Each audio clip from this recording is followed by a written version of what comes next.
जय माता दी दोस्तों। आज की मेरी कहानी है कर्म फल सबको मिलता है। बेटा बनकर, बेटी बनकर, दामाद बनकर और बहू बनकर कौन आता है जिसका तुम्हारे साथ कर्मों का लेना देना होता है। लेना देना नहीं होगा तो वह नहीं आएंगे। एक फौजी था, उसके माँ नहीं, बाप नहीं, शादी नहीं, बच्चे नहीं, भाई नहीं, बहन नहीं, अकेला ही कमा कमा के फौज में जमा करता जा रहा था। तो थोड़े ही दिन में एक सेठ जी जो फौज में माल सप्लाई करते थे, उनसे उनका परिचय हो गया और दोस्ती हो गई। सेठ जी ने कहा, जो तुम्हारे पास पैसा है वह उतने के उतने ही पड़ा हुआ है, तुम मुझे दे दो, मैं कारोबार में लगा दूँ तो पैसे से पैसा बढ़ जाएगा, इसलिए तुम दे दो। फौजी ने सेठ जी को पैसा दे दिया। सेठ जी ने कारोबार में लगा दिया। कारोबार उनका चमक गया, खूब कमाई होने लगी, कारोबार बढ़ गया। थोड़े ही दिन में लड़ाई छिड़ गई। लड़ाई में फौजी घोड़ी पर चढ़कर लड़ने गया। घोड़ी इतनी बदतमीज थी कि जितने जोर से लगाम खींचे उतने ही तेज भागे।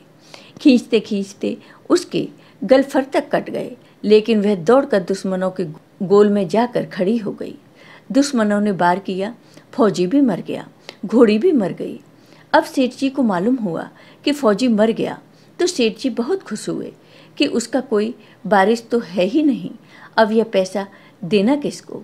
अब मेरे पास पैसा भी हो गया, कारोबार भी चमक गया, लेने वाला भी नहीं रहा। तो सेठ जी बहुत खुश हुए। तब तक कुछ ही दिन के बाद सेठ जी के घर में लड़का पैदा हो गया। अब सेठ जी और खुश कि भगवान की बड़ी दया है, खूब पैसा भी हो गया, कारोबार भी हो गया, लड़का भी हो गया और लेने वाला भी मर गया। सेठ जी बहुत खुश। वह लड़का होशियार था, पढ़ने में समझदार था। सेठ जी ने उसे पढ़ाया लिखाया। जब वह पढ़ लिख कर बड़ा हो गया तो सोचा कि अब यह कारोबार संभाल लेगा, चलो अब इसकी शादी कर दें। शादी करते ही घर में बहू भी आ गई। उसने सोचा कि चलो बच्चे की शादी हो गई, अब कारोबार संभालेगा। लेकिन कुछ ही दिन के बाद बच्चे की तबीयत खराब हो गई। अब सेठ जी डॉक्टर के पास, हकीम के पास, वैद्य के पास दौड़ दौड़ के जा रहे थे। वैद्य जी जो दे रहे हैं, दवा खिला रहे हैं और दवा असर ही नहीं कर रही, बीमारी बढ़ती जा रही थी। सारा पैसा बर्बाद हो रहा है और बीमारी बढ़ती ही जा रही थी। रोग कट ही नहीं रहा था, पैसा खूब लग रहा है। अब अंत में डॉक्टर ने कह दिया कि लाइलाज बीमारी हो गई है, इसको अब असाध्य रोग हो गया है, यह बच्चा 2 दिन में मर जाएगा।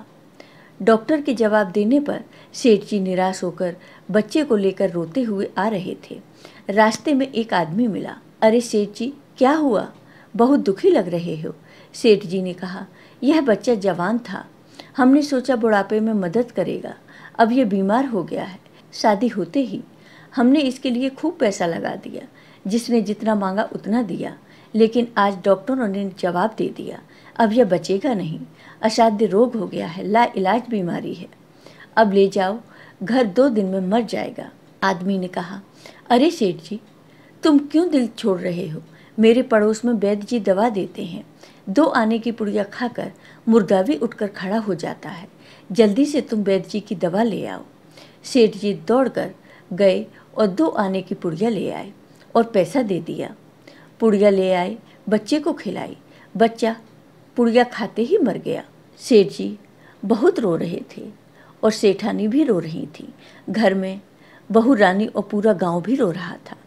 गांव में शोर मच गया कि बहू रानी सेठ की कमर जवानी में टूट गई। सब लोग रो रहे हैं। तब एक महात्मा जी आ गए। उन्होंने कहा, भाई क्यों रोना धोना पड़ा है।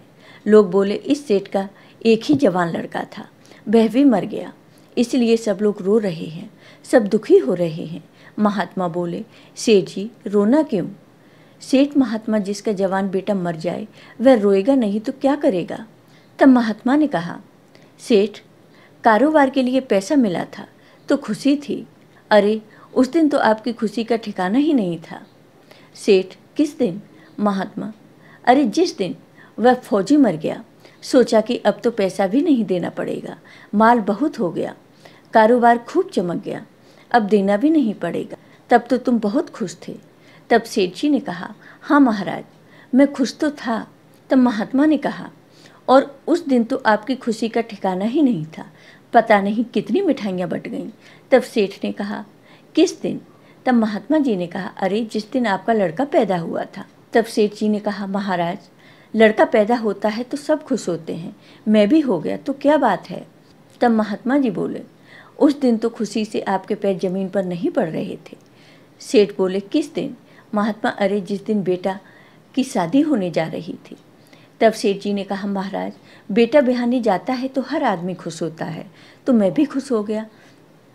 तब महात्मा जी ने कहा, तो जब इतनी बार खुश हो गए तो जरा सी बात के लिए रो क्यों रहे हो? तब सेठ जी ने कहा, महाराज, यह जरा सी बात है, जवान बेटा मर गया। तब महात्मा ने कहा, अरे सेठ जी, वह फौजी पैसा लेने के लिए बेटा बनकर आ गया। पढ़ने में, लिखने में, खाने में, पहनने में और शौक में, श्रृंगार में जितना लगाना था लगाया, शादी ब्याह में सब लग गया और ब्याज दर ब्याज लगाकर डॉक्टरों को दिलवा दिया। अब जब 2 आने पैसे बच गए, वह भी वैद्य जी को दिलवा दिए और पुड़िया खाकर चल दिया। अब कर्मों का लेना देना पूरा हुआ। सेठ जी ने कहा, हमारे साथ तो कर्मों का लेन देन था, चलो हमारे साथ तो जो हुआ सो हुआ, लेकिन वह जवान बहू रानी घर में रो रही है। जवानी में उसको धोखा देकर विधवा बनाकर चला गया, उसका क्या जुर्म था? उसके साथ ऐसा गुनाह क्यों किया? तब महात्मा बोले, यह वही घोड़ी है जिसने जवानी में उसको धोखा दिया, इसने भी जवानी में उसको धोखा दिया। तब सेठ को अपने किए पर बहुत पश्चाताप हुआ और वो भगवान से माफ़ी मांगने लगा। तो दोस्तों, कैसी लगी आपको ये कहानी? कमेंट बॉक्स में कमेंट करके ज़रूर बताइए। साथ ही मेरे वीडियो को ज़्यादा से ज़्यादा शेयर करिए। धन्यवाद दोस्तों।